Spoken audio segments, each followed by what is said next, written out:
Hello everyone and welcome back to Versus on that most special of occasions. For today, I, Mark Ellis, finally have the privilege of hosting the most coveted matchup in the history of this program, which could possibly be the greatest battle in the history of entertainment. No, it's not Sly vs. Arnie, we already did that, and it's not Meryl Streep taking on every other Oscar nominee all at once. It's not even Alien vs. Predator, although one of those creatures may be familiar with one of our competitors today. Stretch your legs and shave your coma beard, because today on Versus, it's Jean-Claude Van Damme taking on Steven Seagal. Two macho martial arts maestros will go mano-a-mano over 5 grueling rounds, all judged by a guy who once took 3 weeks of karate lessons back in 6th grade. Mainly because there was a KFC on the way home from the James City County Rec Center. Yeah, you jump around a little bit, is that it? Here's how we'll determine a winner. Round 1, box office. Round 2, Tomatometer / audience score. Round 3, best moments. Round 4, get in the ring. And then we'll do a wild card round to settle the score once and for all. We could arrange this another way. We've been waiting our whole collective lives to see these two fellas go at it on the big screen. You don't believe that for a minute. Or in a ring in Vegas. Or at a back alley. You need what I tell you need. Look, I don't care how it gets done. I'm just happy that after hundreds of episodes of this show, I finally have been blessed with a matchup that I'm actually somewhat qualified to judge. I love these guys, grew up watching their movies, and broke many pieces of household furniture trying to replicate their on-screen moves. Let's get back to work. But enough about my morning. Are you ready to go? It's a double impact as two above-the-law street fighters take the maximum risk of being under siege because there's nowhere to run. Both Van Damme and Seagal have the fire down below to compete in a blood sport and the lion heart to stand on deadly ground, and it will be up to me to make the executive decision of who is the one true universal soldier and who is marked for death. Welcome to the jungle. Let's get it on! Round 1, box office. Before the days of Redbox, DVDs, and streaming services, Jean-Claude Van Damme and Steven Seagal both made movies that not only were released in theaters, but people actually showed up in droves to see them. Back in the 80s, muscle-bound superstars like Stallone and Schwarzenegger ruled the multiplex, but then American audiences seemed to desire more than just who could wield the biggest weapon while uttering a zany one-liner. You got it! They wanted what fans around the world were enjoying thanks to the likes of martial artists like Bruce Lee and Jackie Chan. It was high kick time that we got some badassery with some professional-level brawlers here in the United States. Van Damme burst on the scene first with 1988's Bloodsport.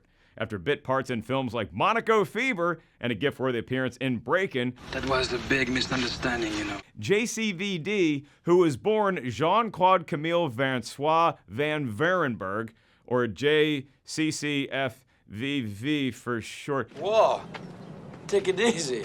became an international star in the first of many films that saw him get sand in his eyes, courtesy of an unchivalrous opponent.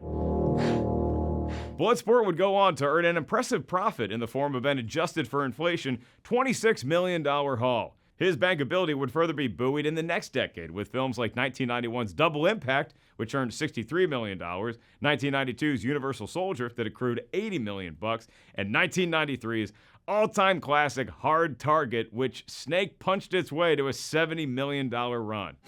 That's right. By this time, there was another A-list badass on the scene, some dude with a stone-cold stare named Steven Seagal. Hello.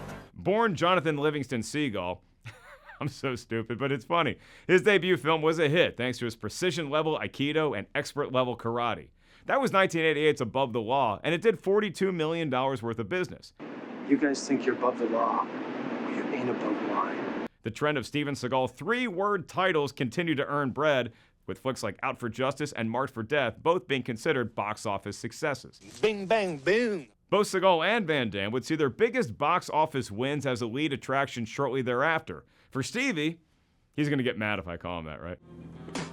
It was the 1992 Die Hard on a Boat blockbuster Under Siege, in which his Casey Ryback was just a cook on a Navy ship overrun by terrorists, including Tommy Lee Jones and Gary Busey. Do I look like I need a psychological evaluation? Now, luckily, this cook was also a Navy SEAL, and the Bud's training paid off. Under Siege would go on to rake in $184 million. You like that? 1996's sequel, Dark Territory, is one of the greatest awful additions to a franchise ever, but we were still fooled into contributing $105 million before we knew any better. Nobody beats me in the kitchen. Sandwiched in between sieges was Van Damme's best single year as the headliner of an action film. 1994's Double Team.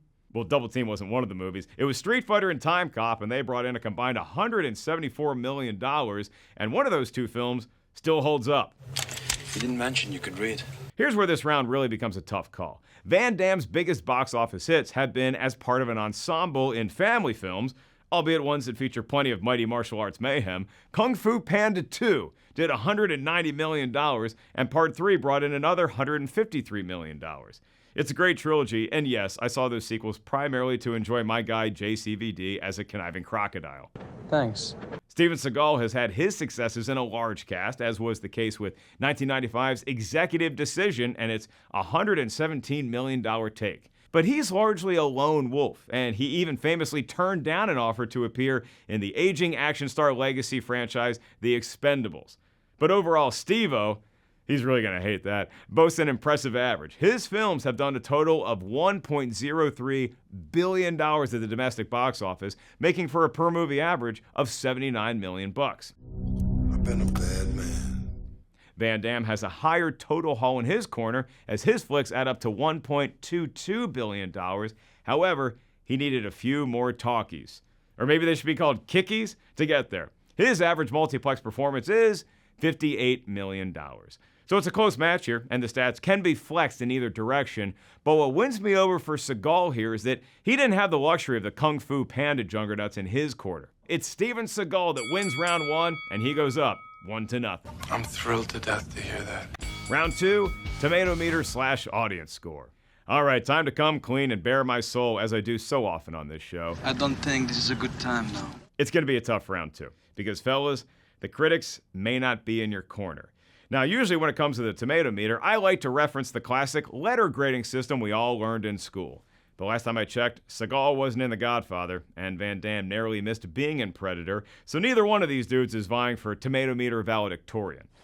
Teach me. Thus, we're going to use the old-school pass-fail system, and I pray that each action icon has at least one movie that could possibly get them into a junior college. Anything is possible. All right, boys, who's up first? This, I'm trained for. Hey, it's Steven Seagal. Confident as always, and why not? He has some fresh movies to brag about.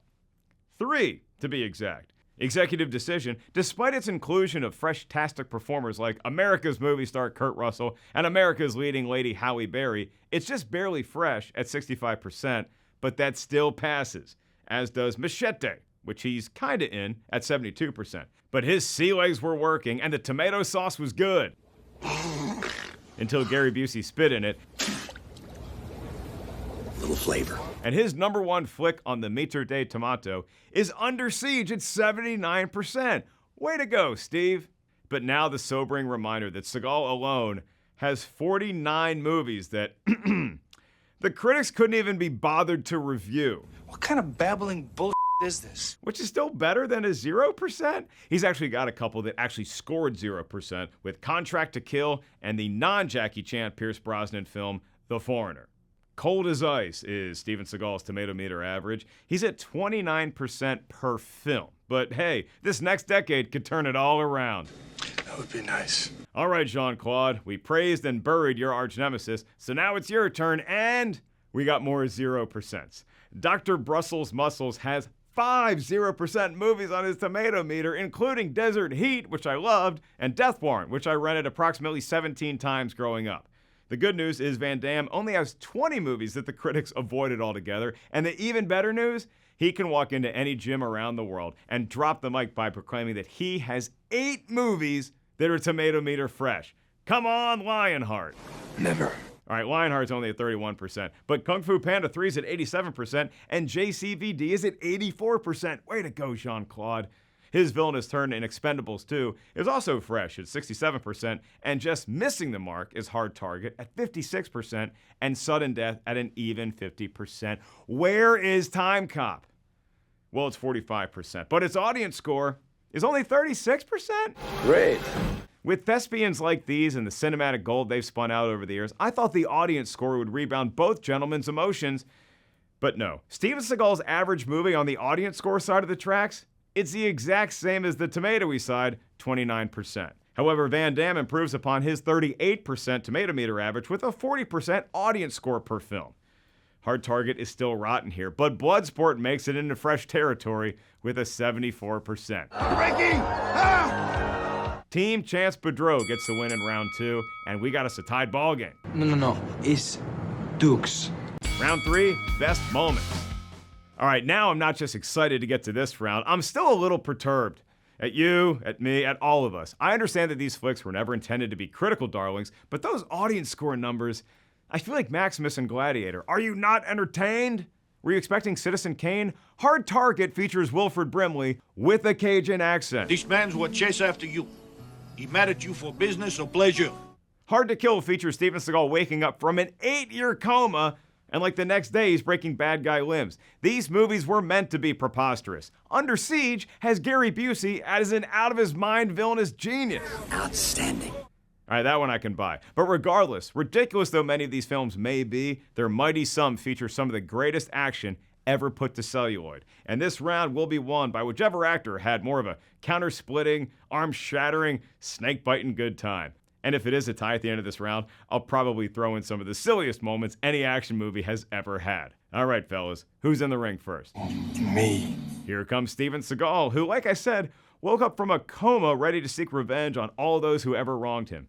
He escapes from his hospital bed, goes through a glorious training montage, and oh, did I mention he managed to get a beautiful doctor to fall in love with him while he was laying comatose? Note to all you fellas trying way too hard at the club, less is more. Out for Justice continues the trend of Seagal crushing skulls, and in this case, blowing a dude's leg clean off without so much as breaking a sweat. Maybe it was in Seagal's contract that he didn't want to so much take his one punch in any of his starring vehicles. He gets out pretty clean most of the time. Except for when Kurt Russell is headlining your movie. In executive decision, Seagal is the leader of a badass special ops unit, and he's got some choice kicks, kills, and thrills. But one of his most iconic moments of his entire career is when he reminded us that even he is a mere mortal, and he sacrifices himself in order to keep the mission afloat. Then in films like Above the Law, On Deadly Ground, and The Glimmer Man, he returns to his bread and butter, beating people up and making it look so easy while doing it. I don't even know if the dude's heart rate gets elevated by anything. Boring. Certainly not the case for Jean-Claude Van Damme. He should be on Broadway with those kicks, but they come at a cost. The dude takes a licking during the majority of his big-time battles.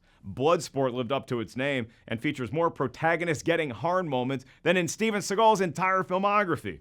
Bloodsport would also mark the first time that us audiences were treated to his preternatural splits maneuver during a fight scene, but it certainly wasn't the last. Just ask these thugs from the future. Time Cop has him waking up with a wicked hangover just in time to take on some bad dudes entering his home.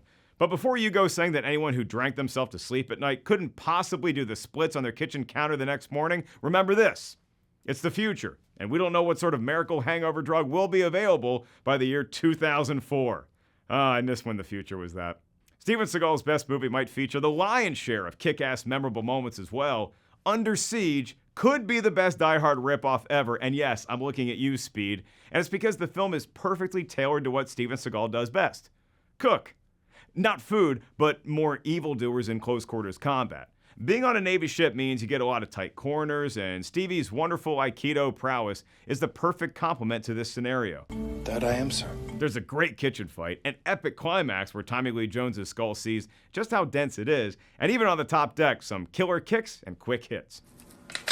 I also cook. Van Damme looks to match with his best movie, at least according to 8th grade Mark Ellis, Hard Target. John Woo and Van Damme might not have always seen eye to eye during the production, but the director's slow-mo signature proved to be the perfect marriage with Van Damme's balletic fighting style. The spin kicks are cool, the arrows are deadly, but nothing tops kicking a henchman off of his motorcycle, Dukes of Hazzarding yourself over a car. And then for equal parts badassery and giggles, witness Chance Boudreaux go surfing on the same motorcycle moments later. How did no bullets hit him? He blocked them? I don't know, but all those horrible shot villains in Hard Target have a bright future as an Imperial Stormtrooper. Alright, so it's still a pretty close race, so let's get silly. I'll stay in these two franchises, and for hard target, he punches a rattlesnake to sleep in order to set a booby trap.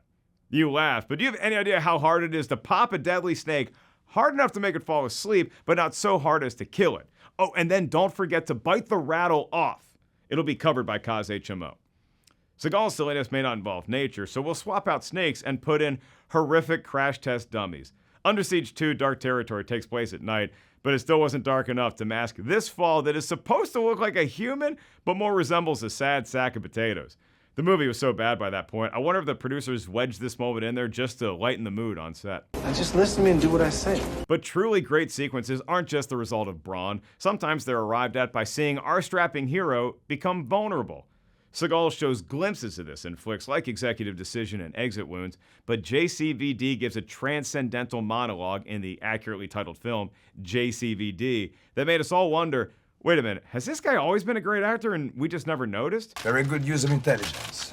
It's so deeply powerful and emotional that one wonders what might have been if Van Damme wasn't so busy running around Hong Kong as twin brothers trying to keep their family name clean. There's two of them. Man, Double Impact is awesome, as is Jean-Claude's acting ability from time to time. But in the meantime, his cinematically charged fight scenes and occasional vulnerability are enough to give him the win in this round, and the Muscles from Brussels takes a 2-1 lead over the guy from the boat movie. Well, that was cute. Round 4, get in the ring. Yep, we're gonna stay in the world of beating up hordes of enemies, but this round isn't about the legendary movie moments they've produced. No, it's the actual abilities showcased by these two inarguably great martial artists. Both Van Damme and Seagal's black belts have stories to tell, so let's get around the campfire and fire up some marshmallows. All work and no play makes Jack a dull boy.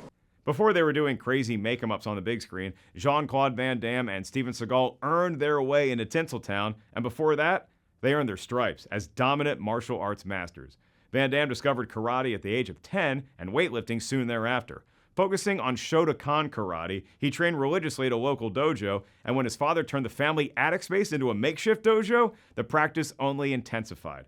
Hours of kicking a heavy bag and intense stretching exercises gave him a leg up on the local competition, and by the age of 12, he joined the Belgian Center for Karate Training. At age 16, he joined the official team and began competing in full contact tournaments. Aren't you a little young for full contact? In fact, they won the European Karate Championships, and his lifetime record is 44 wins against just 4 defeats. Now imagine the bragging rights you get if you're one of those 4 fellas who took down Van Damme. You never have to buy a drink again. I'm sure.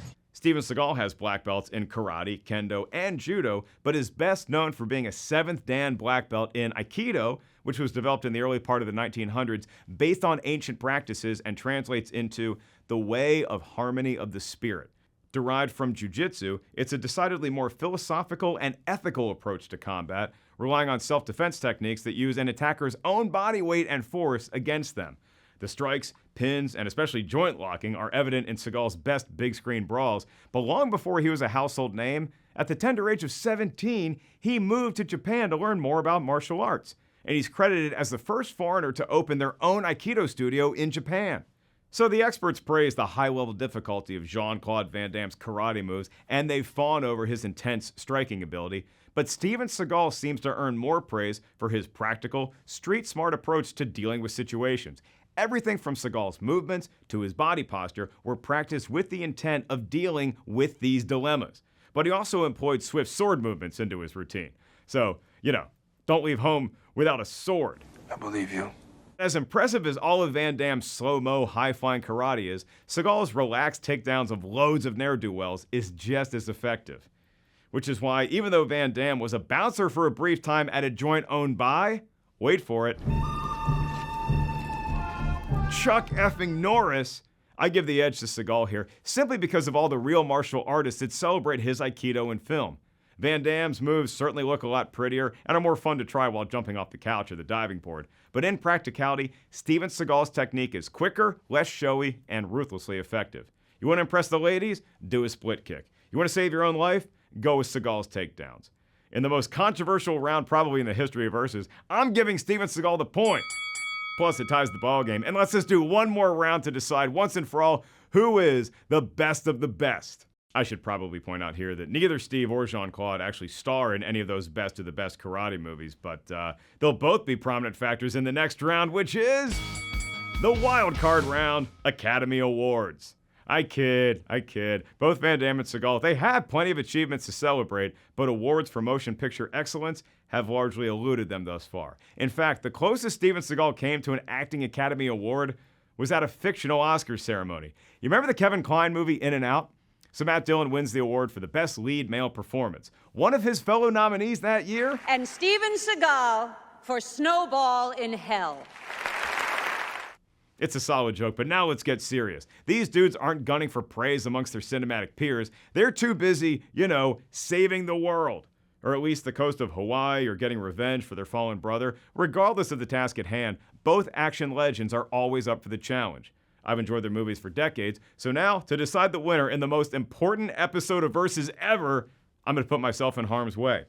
I have to decide which movie theater I'm walking into. You're a maniac. Since you're no doubt a loyal viewer of this hit program, you might have seen me pitch this scenario from time to time. You're at a theater, and you have two options, screen 1 or screen 2. You gotta walk into one and pick against the other, knowing nothing about either film besides the fact that screen 1 is a mystery Van Damme movie, and screen 2 is a mystery Seagal movie. And yes, I said it's a movie theater, which means this exercise will take place in 1994, when both gents were at the peak of their cinematic powers. And conveniently, we have a way to get back to that year thanks to the good folks at the TEC. Time Cop, the gift that keeps on giving. I'm never funny. So which theater do you enter? Steven Seagal might be the safer bet, or at least you'll know what kind of movie you're getting. His films back in the heyday never deviated too far off the beaten path of a cop or a military officer or a special ops frogman faced with downing bad guys in a race against time. So you'll walk in with Seagal kicking ass as a given. The question is, whose ass is he going to be kicking at the climax? It could be a quality antagonist like a Tommy Lee Jones, a William Sadler, or even a Michael Caine, who I totally forgot was the arch enemy in On Deadly Ground until I rewatched it for research purposes. You see, kids, work can be fun. Yeah, that's what I hear. With Van Damme, the unknown factor is what the hell is this movie going to be about? Sure, you're bound to get some A-plus karate action and a bevy of high-flying kicks, but will it be him as a drifter protecting a family like in Nowhere to Run? Or will he be a cop from the future? Or possibly even on the ice during a pivotal Stanley Cup Finals hockey match? For all the love Under Siege gets as the best Die Hard film not named Die Hard, Sudden Death deserves an honorable mention. Gambling on hockey in Vegas is a tricky proposition, but one thing you can bet on is that Steven Seagal is going to be playing a hero. He really only stepped outside that mold once, as he was featured as the main baddie to Danny Trejo's hero in the spoof E, Machete. But Jean-Claude Van Damme could certainly end up surprising you and being the villain himself. One of his earliest roles was as a Drago-tastic evildoer in No Retreat, No Surrender, and he proved he still has the best spin kick in the biz with his naughty turn in Expendables 2. And speaking of those elegant moves, that might be where the kid in me leans towards Van Damme, and the adult I am today agrees. It's just cooler to watch that action on the big screen. Seagal earned his point in the fighting round, but if paying money for a ticket, popcorn, and soda is what I'm doing, then what I'm wanting is awesome-looking martial artistry that I'll try to replicate at home and end up pulling a groin. You have to see it to believe it. If we don't get a ton of action for whatever reason, and the mystery films rely on, be still my heart, plot, JCVD also gets the nod. Just look at the film, JCVD. He actually got Oscar buzz for this role. I joke a lot on this show, but that wasn't a yuck. Folks were actually that impressed with how emotional and introspective Jean-Claude got, even at the expense of his own career. I wouldn't complain about seeing 1 or 10 or more Steven Seagal movies in his prime, but I'm not sure I'd be able to differentiate them all that much afterwards. Hard to Kill, March for Death, Out for Justice, cool titles, but they all feel like the same film. Regardless of the Tomatometer report, Van Damme flicks each had their own flavor and personality, which is why, after 5 hard-fought rounds, it is my great honor to bestow Jean-Claude Camille Francois Van Varenberg, better known as Jean-Claude Van Damme, with definitely not his greatest honor. A win in this round, and thus the match on today's episode of Versus. I'm blown away. Not to tell tales out of school, but this question of who would win in a fight has been brewing in all of our brains for so long, and lo and behold, the internet has granted us at least a rumor of how close a fisticuffs between Van Damme and Seagal actually came to be. It was at a star-studded party thrown by, Sylvester Stallone, and both of our action movie titans were on hand. Van Damme had gotten wind that Seagal was going around telling partygoers that he could take Jean no problem. So what did Van Damme do? He and his twin brother, oh right, that was Double Impact. Sorry, I get excited. Just Van Damme went up to Seagal and offered to take it outside and settle the score once and for all. Seagal made a hasty exit. But later that night, Van Damme spotted Seagal again and repeated the offer. Seagal again refused. Now, I do know enough to know that when someone on Steven Seagal's level refuses to fight, it might just be to save the life of his opponent. But in this case, it seems like Van Damme had the upper hand, and Stallone, when asked about this near miss, also felt like Jean-Claude would have won way back when in 1996 or 1997. I was meaning to tell you. I really don't like you. Now, maybe Sly favored Van Damme because Jean-Claude took him up on an offer to appear in an Expendable, while Seagal apparently asked for too much money. And given the landscape of pay-per-view fighting, maybe we could see this matchup one day, but perhaps it is better left to our own imagination. And today, Van Damme gets the win from me, a kid who had a hard target banner, not a poster, you heard me right, a banner in his bedroom growing up. But now, it's your turn. Who's the best in your opinion? Hit me up on social media at Mark Ellis Live and let the electronic fists fly. This has been the joy of my career to host. Stay tuned for a bunch more verses, and thank you sincerely for supporting our show and getting us to this mountaintop. It sounds like I'm retiring, but I'm not. I'm just really, really excited about this episode. My name is Mark Ellis, and hunting season is over.